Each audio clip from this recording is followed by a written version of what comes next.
Olá, nós já vivemos hoje mais uma quinta-feira e já vem aquela sensação antecipada de final de semana. Afinal, para quem anda recluso ou trabalhando no que se chama hoje de home office, ou seja, trabalhar em casa, né? Nós usamos esse inglês macarrônico para designar uma coisa que tudo nós temos em português, né? Trabalho em casa, né? E todo mundo nesse home office, né? De trabalho em casa, aqui via internet, todos os dias são domingo ou são segunda-feira ou véspera de feriado. Depende do ponto de vista de cada um. Para mim, que sou aposentado e como outros tantos, todo dia é domingo, ou todo dia é véspera de feriado. Para aquele jovem que está começando a trabalhar, que arrumou o primeiro emprego e está trabalhando em casa desesperado, todo dia é segunda-feira. E para aquele que já está meio maduro, próximo ali, meio que tentando se aposentar, sempre é uma véspera de feriado. E assim nós vamos vivendo, né? No meio dessa pandemia, cada um de um jeito, né? E daí nós temos que preencher os nossos feriados, ou os nossos domingos, ou as nossas segundas-feiras, não é?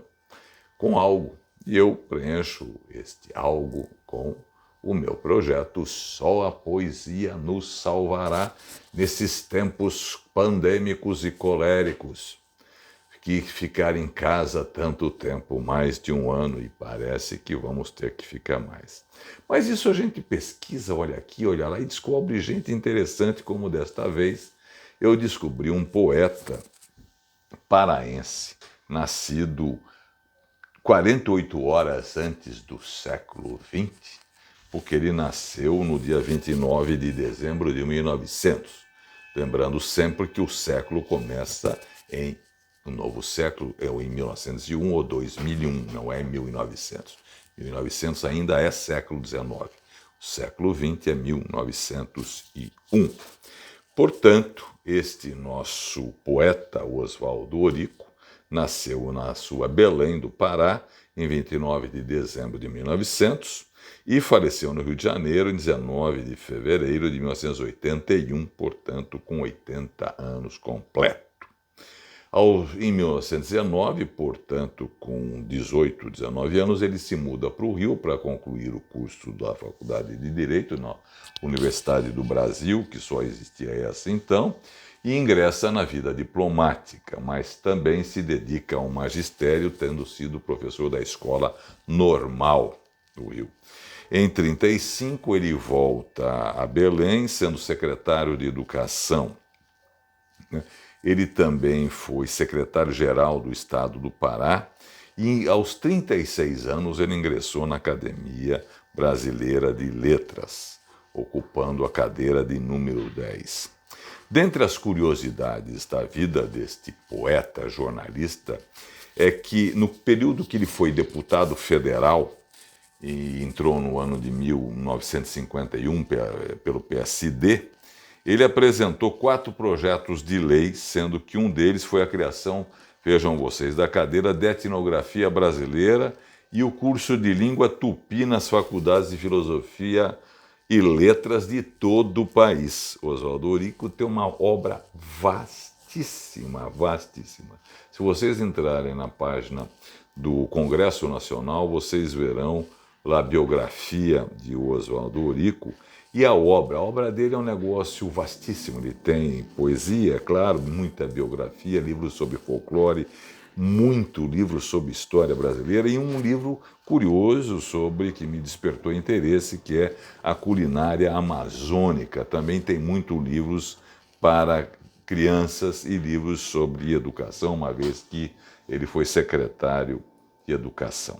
Eu vou ler para vocês 2 poemas dele, que estão num livro chamado Roteiro Sentimental do Rio de Janeiro. Aliás, ele também gravou um LP com poemas deste livro, que você encontra disponível aí na rede, este LP, uma belíssima foto, uma foto aérea do Rio e tal.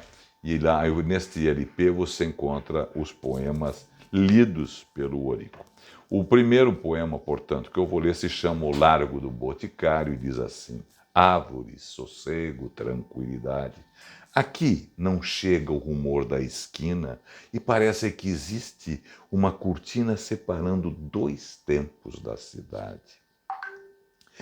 É o silêncio, a alma surdina, o berço pleno da hospitalidade, no qual vem abrigar-se esta cidade, recordando seus tempos de menina.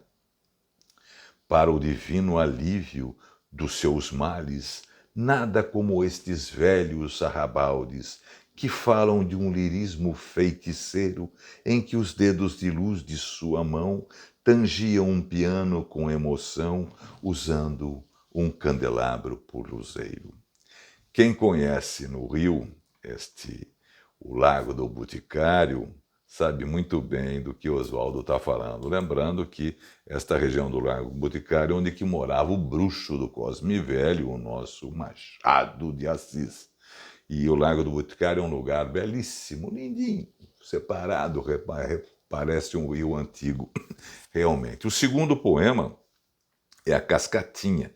A Cascatinha é aquela cascatinha lá lá dos Toné, lá em cima, né, da montanha lá. E diz assim o poema intitulado A Cascatinha.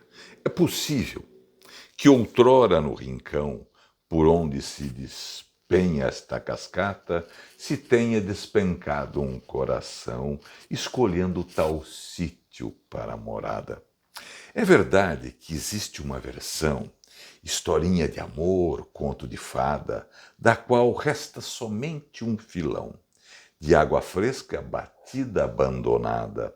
Ela conserva a graça primitiva, que converte a gruta em obra viva, em que a água correndo sobre escamas, aos nossos olhos estáticos, desata seu manto de cristal em plena mata e seu véu de noiva entre as ramas. Eu vou ler para vocês mais um último poema pequenininho, que não é deste livro, mas saiu naquela revista chamada O Malho, que se chama Aspiração e diz assim: eis que ser uma vez água serena, para ver tua imagem se espelhar na minha superfície azul e imóvel, como se dentro dela estivesse a boiar. Vieste, afinal, via-te em mim constantemente, o teu rosto em meus olhos espelhado, via-te dentro de mim mansa como um afago, como um froco do céu que desce lentamente e que desce lentamente e que fica parado. Eu errei meu destino, certamente. Em vez de água corrente, eu nasci para ser água imóvel de um lago. É o oposto da cascatinha. Até amanhã. Grande abraço a todos e todas.